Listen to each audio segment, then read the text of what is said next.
Friends, in last session, we discussed about financing, which was corporate financing as well as project financing. Now we are zeroing down on the project financing. Now, first requirement of the project financing is the project investment. How much is the project investment requirement? For that purpose, you have to create a document, which is an investor's memorandum, which defines how much is the budgeted cost of the project. Actually, it comes from a pre-feasibility report of the document. So project investment typically in solar project is about 4 to 5 crore per megawatt basis. The next financing requirement is what kind of financing structure you are going to do. Sometimes the project is 100% equity. Sometimes the structure is that the 70% debt and 30% equity. So what is going to be your financing structure? And based on that, you come to the next financing terms that is known as loan to equity ratio. It is also known as debt equity ratio.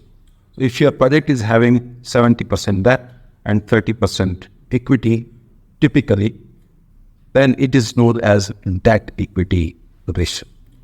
How much debt you are taking and how much is your equity based on that. So suppose you have a 400 lakh investment in 1 megawatt and you have 280 lakh rupees as your debt and 120 lakh rupees as your equity. That defines the debt equity ratio in your project. How much quantum of electricity is available for sale will decide your cash inflow and your project revenues. So project available electricity for sale. Typically 1 megawatt project is able to sell about 15 to 16 lakh units of electricity every year. So that's the next point which is required for project financing because it will decide your cash inflow. The next term which we want to discuss is your O&M charges, because this is going to affect your cash outflow. So O&M charges in a typical solar project are about 2 to 3% of the project cost. In our example, when we considered 400 lakh rupees as project cost, so about 12 lakh rupees per year is your investment in the O&M charges. The next item as part of your cash outflow is your interest component. So how much the interest payment you are doing to the project. Typically the interest rate is 10%. And if you have taken a debt of 280 lakh rupees in a solar project, in the first years, you will be offloading about 28 lakh rupees as your interest payable to the banks if the interest rate is 10%. Tax implications equally play a very important role. So typically the corporate tax rates are 33%. However, the solar projects attract MAT. This is known as minimum alternative tax. In India, the MAT is about 20% applicable to the solar developers. So the next part is the depreciation. So you are allowed to take depreciation in a project. So typical plant and machinery requires a depreciation of 15%. However, a solar project is able to attract about 40% annual depreciation. That means if you are having a project cost of 400 lakh, then 40% is about 160 lakh rupees you can take depreciation. There are tax advantages of depreciation. That means if you have taken depreciation of 160 lakh rupees, and if you are doing this project as part of your own balance sheet, then you can take advantage of that depreciation in your company's tax liabilities. So a depreciation of 160 lakh rupees, you will be able to save about 48 8 lakh rupees as tax if the corporate tax rate is 30%. So that is about the depreciation. And one more term which plays a very important role is what is your tariff, which is decided by power purchase agreement. So this tariff is decided, as we discussed, based on the reverse bid process, and you participate in the bid and you pay a reverse tariff, and your tariff is suppose 4 rupees, then that is part of your power purchase rate. At times in solar project, it is a fixed tariff, but in certain cases, the tariff increases year on year. So friends, we discussed multiple terms related to solar project financing. Now, what are the key steps in arranging finance? So here we discuss 5 steps of arranging project finance. The first step requirement is the feasibility study. You have to hire a consultant like us who will do a feasibility study of your project. There are many softwares required who will identify how much is the possible generation, the site locations, how the generation will happen, what type of technology, and all other details are required to be provided.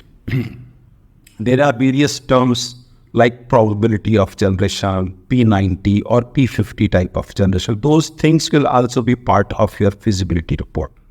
So once you have the feasibility report, that is the first step. The second step is structuring of your project. How much is your debt requirement? How much is your equity requirement? How much subsidy or some other incentives you are getting for your project from government or from other entities? Are you getting some other income like the REC income you are getting for your project? So these are known as the project structuring. The next part is you have to apply to a bank that you want a project. It's a 1 megawatt project. Its total funds requirement is 400 lakh rupees and you want 280 lakh rupees as your debt component, and for that you have prepared a feasibility report and you approach the bank. So bank will do the due diligence. Due diligence is done by the third party agencies appointed by bank. They are known as lenders engineers. So they will check your all documents on a technical front as well as legal front and the financing and accounting front. So that due diligence will happen. They have a long list of documents. Maybe we will share some old documents which are used by IREDA, IFC, even PFC or many other banks, even SBI, to do the due diligence. There is a due diligence checklist available.